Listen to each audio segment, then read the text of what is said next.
Welcome back to the channel. I hope you all are having a great day. So this is going to be an interesting video today. Today we're talking about why Zen cryptocurrency and Bitcoin MYK makes 99% of all cryptocurrencies out there obsolete, right? And I agree with our analysis of that, right? So let's try to understand something about what's happening in projects like Zen cryptocurrency and Bitcoin MYK, whichever one you're in. The concepts are very similar and close to the same. I think they just it's kind of more of a tasting, in that how the interfaces engage with the end user projects. You can see activity of uh, getting wallets, etc. And kind of think of it like, let's say you're in a crowd, and towards the front of the crowd, you see a lot of people start to run. Right? They're running away from something, and they're running to fro something, right? And then you're kind of standing there. Now you have a choice to make, right? You can either try to investigate what they're running from, or you can kind of join them and try to figure out things later down the road, right? What's happening, right? The point though is there's a reason why the crowd's running, right? And so the point I'm trying to make with that is there's a reason why people are minting Zen wallets, right? There's a reason why people are registering with and getting wallets with Bitcoin and YK as such, and minting the token, right? And these reasons uh, occupy very similar ideas, but they also suggest to you all out there that anytime you start to see large numbers of people engage in something, then you might want to analyze, take notice of it, because it's probably a reason for it, right? Um, so if we really think about Zen cryptocurrency just for a moment here, you can obtain it free, right? For the most part. Um, it has value, means people trading on exchange someplace, right? It has use because it could be a money, it could be a currency controlled by the people, not some government entity, etc. Right? And those are all very powerful things that can exist in a project. Now, you're talking about reinventing money after thousands of years and making it more efficient and useful to civilizations and people, right? Very, very, very big deal. Um, Now, the thing is, and here's the problem with the other cryptocurrencies, right? And when we say currency, we want to look at that root word currency. Currency versus project, right? Let's say I have a meme coin, right? And in that meme coin, there's some fantastical, ridiculous, comical, stupendous idea of why you're buying this cryptocurrency. Maybe you're buying it just for the novelty of it, because your friend bought it, whatever the reason. You're just buying it just to buy it, right? And then something happens where the value of it goes up, like just like a collectible or something, and people start to make money. Then it crashes down, and you never hear from it again. But currencies are a bit different, right? Currencies generally, the best ones are generally stable, meaning the price is not even going up or down. It's just kind of staying where it is. It's useful because people are trading goods and services for it. It creates economic prosperity, meaning now that you can move it from place to place, you're getting it into the hands of other people who are helping to grow your economy, right? But it needs stability to do that, right? It can't be all over the place. It can't be like a Shiba Inu. It can't be like a Pepe coin or something like that, right?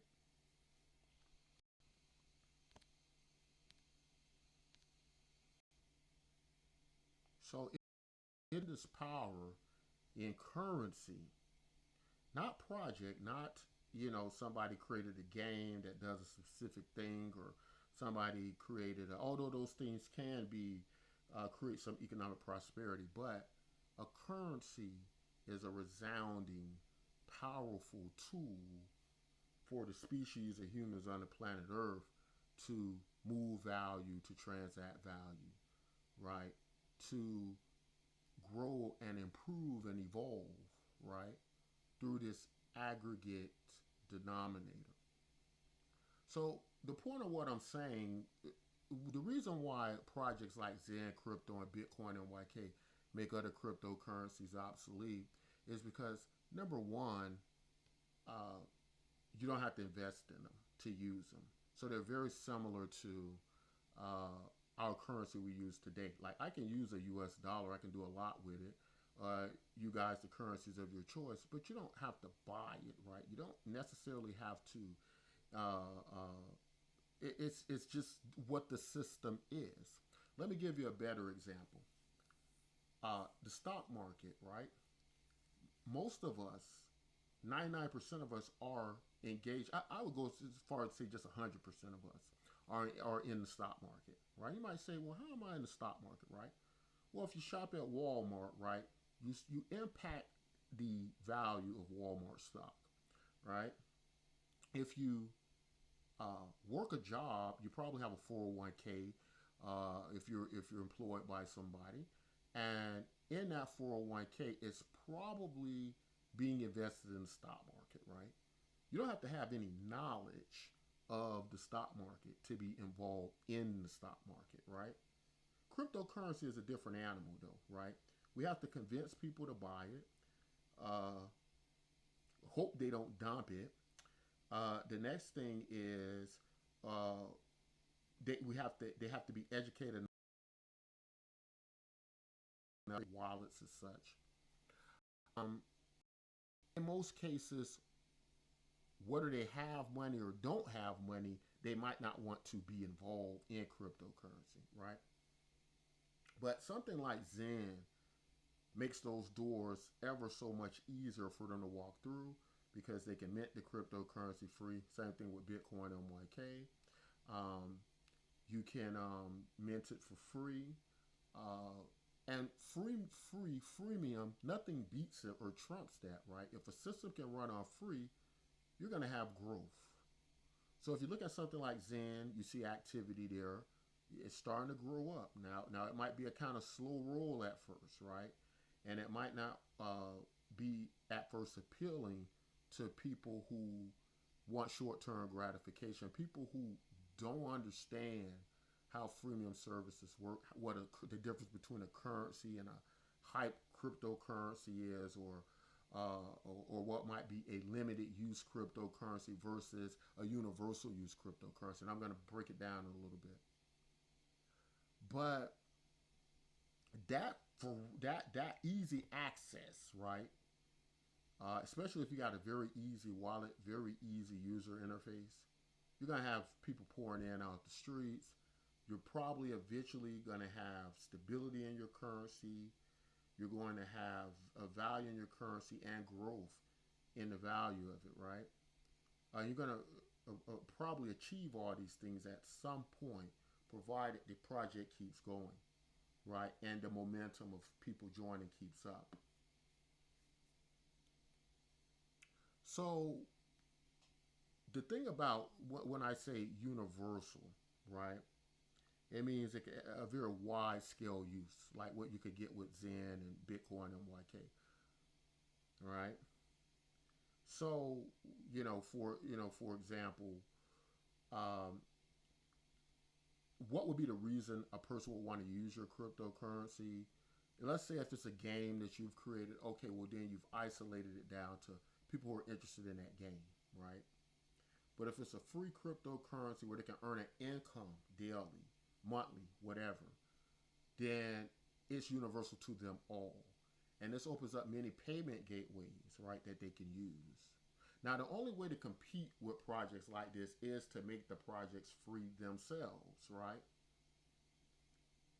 Now, some people might say, well, yeah, I'm in for Zen. I'm all in for Zen. I like Zen. Is there a reason then I should be in any other cryptocurrency? And the answer to me would be only if the other project is on par with Zen, right? Just similar to Zen. And what I mean by that, something like Bitcoin. Bitcoin was created, and maybe we could have summed up that the only thing that needed to exist was Bitcoin. But no, then we got Litecoin and Dogecoin, etc., right? And we could kind of say, well, if Bitcoin is gold, maybe Litecoin is silver, right? And we've always been more comfortable having an alternative. That's why we like capitalism, like ideas, right? Because when we go to the store, we like a variety of things, right? Because I don't know, we might like the colors of some packaging. We might like the way certain things taste. They might give off a slightly different taste, yet similar. Whatever the case may be, uh, if projects are on par with one another and very similar, it's a good idea to be diversified, protect yourself, and use them. And if they're all free, right, free to mint as such, probably a good idea to balance yourselves out. Maybe one might have a breakout over the other, etc. In any event, they're all free to use. Um, and so I find that very, very interesting. Looking here at one exchange, Bitcoin NYK inflation token is traded on. What we're starting to see is a great amount of stability, right, in the price of the cryptocurrency.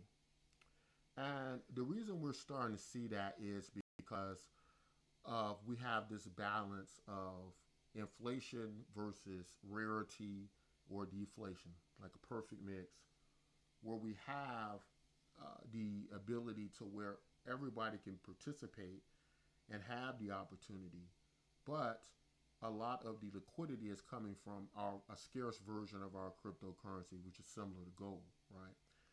Um, and Zen does a similar thing with Zen, the cryptocurrency, and Zen FTs, right? So stay with me on this because it's very important to have stability in your currency.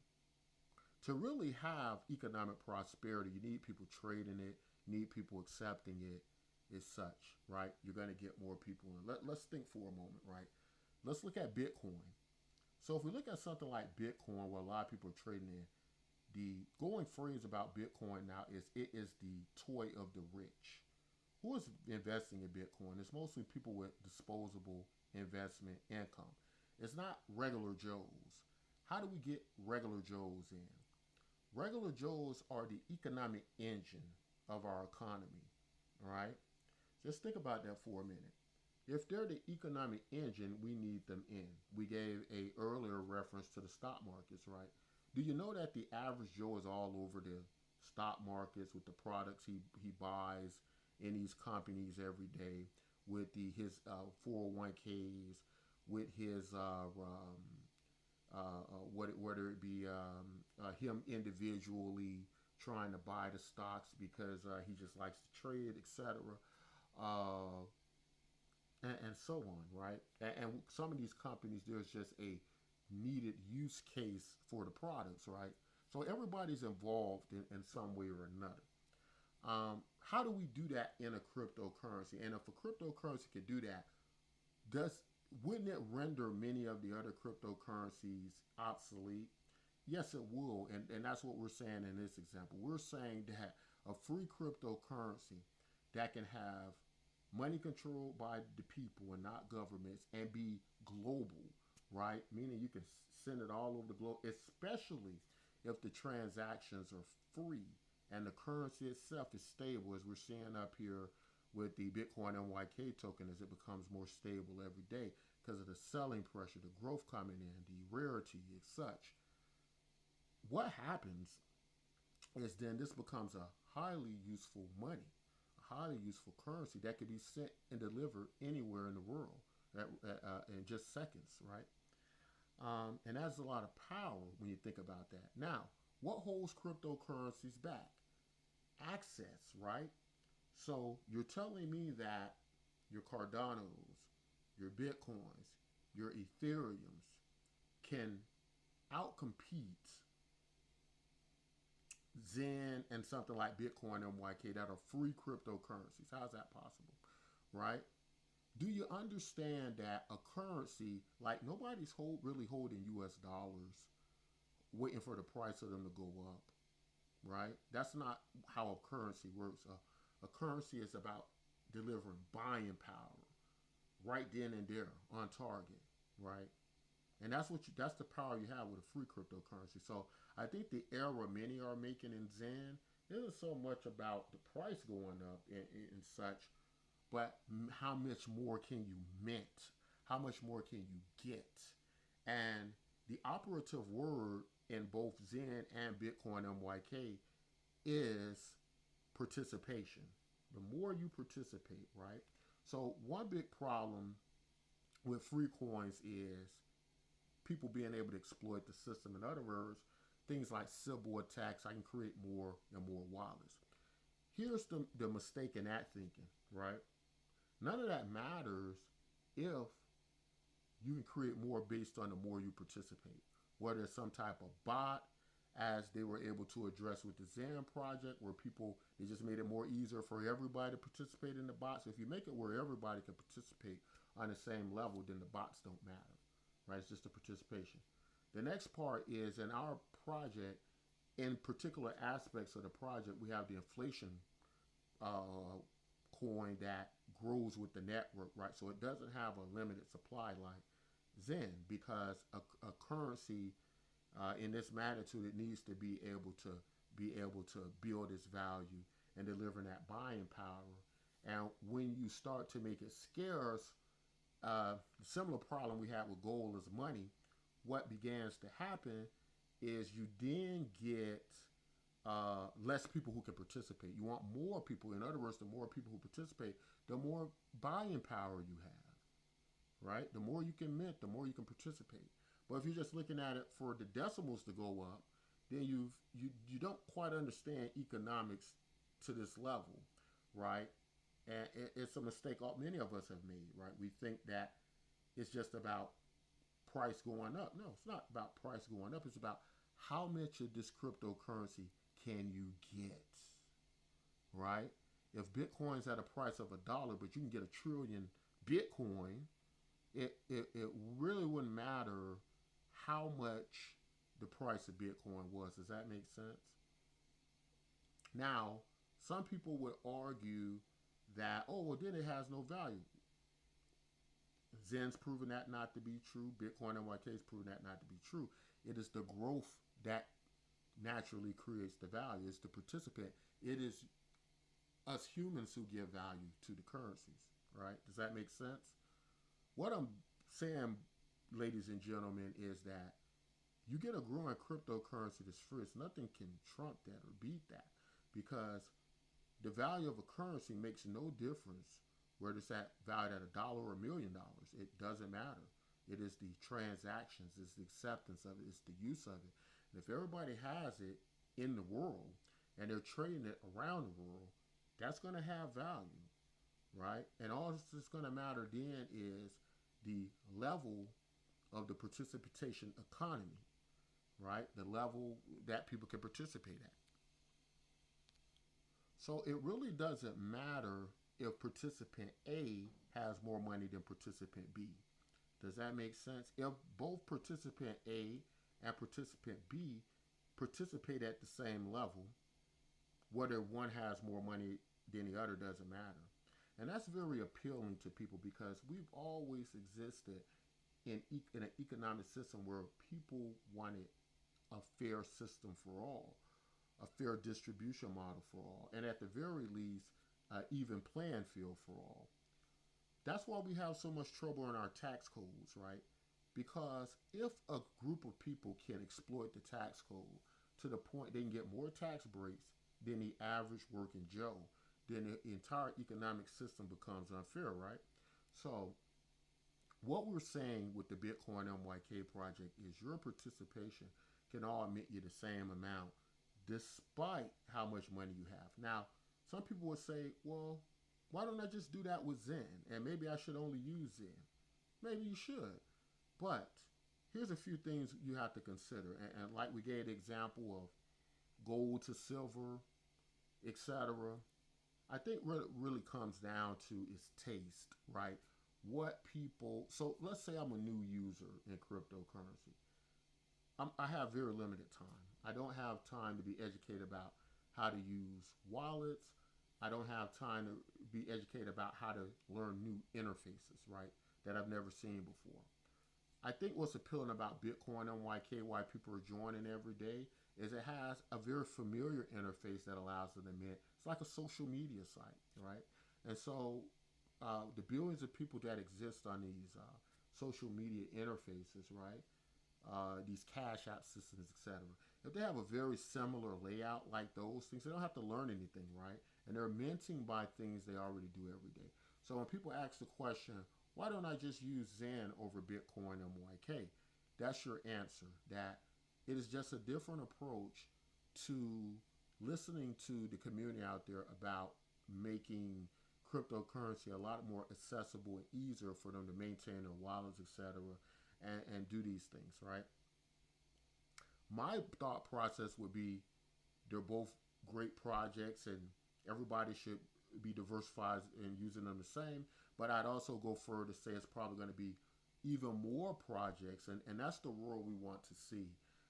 It's going to be the most economic prosperous world where we're going to see billions of people using these free cryptocurrencies. It's going to get rid of all the scam, inferior cryptocurrencies that are unregistered securities that aren't very decentralized. They got 1% of network controlling like 90% of network, which is what's happening with Bitcoin. Like 1% of network is owned, 87% of network is owned by only 1%. Just think about that. That alone would make even Bitcoin inferior to Zen Crypto and Bitcoin MYK, right? Now, the other thing about projects like whether it be Zen or Bitcoin MYK is this. Like the example I gave with you guys earlier, where if the crowd ahead of you starts to run and you just kind of stand there and say, I'm not going to run, I'm going to figure out what's going on. And whatever's coming out of that crowd or coming towards that crowd is something you don't want to deal with and it's too late to run, right? What I'm saying here is, or what's come, or a better example is what's coming out of it, coming towards that crowd is gonna come anyway, and it's unstoppable. That you can only get away from it. Uh, that's what I'm saying about these free cryptocurrencies like Bitcoin and YK, like Zen. That this is something part of our human nature that's going to happen anyway. And a lot of the reasons it's going to happen is because of automation. Because we're just going into a world now where participation is going to be the only way we can create value. Because we're not going to be able to compete with the artistry of what AI systems can do. You got AI artists that are better artists than humans. We got AI musicians that are better musicians than humans. Better workers than humans. Don't get tired. Uh, you don't have to worry about them stealing from your company or business. You don't have to worry about any of the hangups that humanity has. And so it's moving along to this area anyway, right? Zen and Bitcoin and YK are the future. Now, there are some impatience and there is some short-term gratification seekers that uh, I compare them, and it's not. It doesn't mean all of you are like this who fall into the short-term gratification category, but it is a very similar psychological situation. And what I mean by that is, let's give an example of a guy who runs a company, and at the end of the year, he has toxic waste to get rid of. And every time he dumps toxic waste, he has to pay $10,000 to dump it. He decides to cut losses or not pay and gain profits. He decides he's going to just dump it in our backyards, right? And so at night, when nobody's awake, he's out there dumping his toxic waste, right? So what he's done is he's taken a shortcut to get value out of something that's harming the environment, right? And he knows that the effects of this in the next 20, 30 years will be very bad and probably harm maybe even himself or his children, but he does it anyway, right? That's how short-term gratification works in a sense. So what I'm saying here is that people who avoid these projects because of the rate at which they move, uh, they might take a short-term shortcut to some meme coin or something like that. But the reality of the situation is that these projects are what's going to be the true value.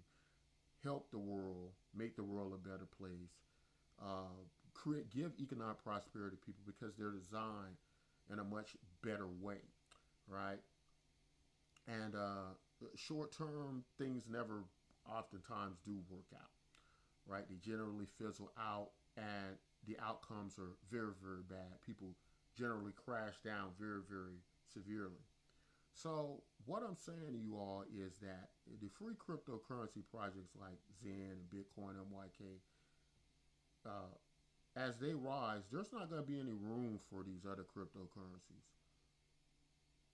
They can't draw enough people in. Bitcoin's only gotten like 100 million people in over a decade, right? In well over 10 years now, right? Facebook got billions of people within its first 10 years, right? Why? Because Facebook worked on freemium services to a great degree. Social media works on that. And when cryptocurrency starts to embrace that, as it's starting to do, projects like Zen and Bitcoin, MYK, um, you're going to have the same thing, right? And I believe they're going to outpace Bitcoin, Ethereum, and such because of the difficulty and the costs in association with Bitcoin and Ethereum. It's just not appealing to masses of people. It just isn't. That's why it's only 100 million people in them, right? Now, again, with the Zen community, uh, all these free projects that are done, that are knowledge based and understand these economic principles, and they create these projects to mirror them and solve a problem. We're for all of them. I being part of them all or one and not the other is fine with me, right? That's absolutely fine. But I will say that we do have to look at the strengths in some and the weaknesses in others. And sometimes we have to use more than one. And I think with Bitcoin MYK, I do think it will speak more to a lot of those new billions of people out there that are ready to come into cryptocurrency. But we got to make it appealing and easy for them to get in. And I think Bitcoin MYK probably does a better job at that than most cryptocurrencies. And the level of decentralization Bitcoin MYK is achieving is phenomenal. It's gonna go. It's well beyond the biggest cryptocurrencies out there. The ownership of it, the value of it, light years ahead. And so that relates to decentralization, and that is undeniable. But the other thing I would say is just that within cryptocurrency, if you are looking at the price, which I don't think is a good idea to do, I think it should be more valuable as a stable currency, and you just mint more of it, and we move it around the world, and it's merchant accepted, etc. I think that's the best, most powerful way to create a cryptocurrency. But if you are just one of those people who are just kind of still stuck in that Lambo dreams and mansions in Dubai type mindset, well then Bitcoin MYK might offer price breakouts and gains that Zen may not offer at times, and that might be a good idea to use both of them as well, right? And definitely would invite you all to check it out. Nevertheless, you have more things in your arsenal, right? But that's all I think I want to say in this video. I think we can all walk away from this though with the reality that there is no way in hell that Bitcoin, Ethereum can have more users than Zen or Bitcoin and YK. Nothing can trump free. I don't know how many different ways to say it. Because the way our economic system works, it has always been a struggle to make it a non-participatory economy. right? Bitcoin has always struggled with that 87% ownership by only 1% of the net worth. Same thing with Ethereum, right? Same thing with all your major cryptocurrencies, right? It is the worst. It is worse. It is worse. And let's be frank here. It is worse decentralization in cryptocurrency than in the government U.S. dollar. At least with the currencies of many of you guys' nations, at least 50% of the currency is controlled by the population. But what happens when close to 90% of your economy is controlled by 1%? That's not how our global economy is. It is how the cryptocurrency economy is. So you need to think careful about that.